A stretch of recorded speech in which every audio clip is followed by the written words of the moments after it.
மார்பெல்லாம் நோகுது. நான் இருப்பேனோ சாவேனோ தெரியாது.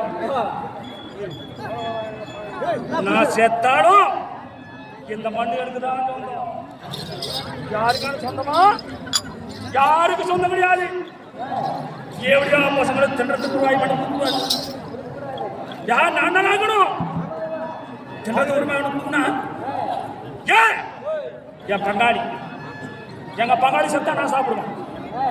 நான் செத்தா எங்க பங்காளி சாப்பிடுவேன். அந்த எப்படியா பசங்க சாகனு தான் நான் கங்கணம் கட்டிக்கிறேன் தவிர நம்மளுக்கு பயந்து நான் இல்லை. இந்த சபரநதி கரை நான் எப்படி போறேன்? பின்புறமா செல்கிறேன். பின்புறமா சென்றது உண்டானால் என்னை யாரும் பார்க்க முடியாது, தொட முடியாது.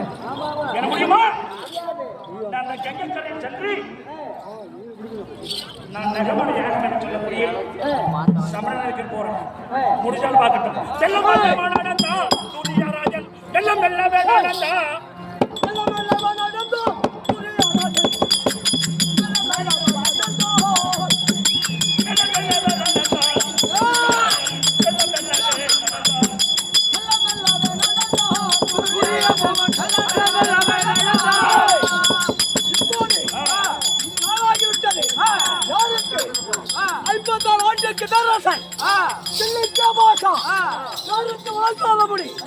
யாருக்கு வணங்காத சிரம் அவனுக்கு இந்த விதிமுறை நோட்டது.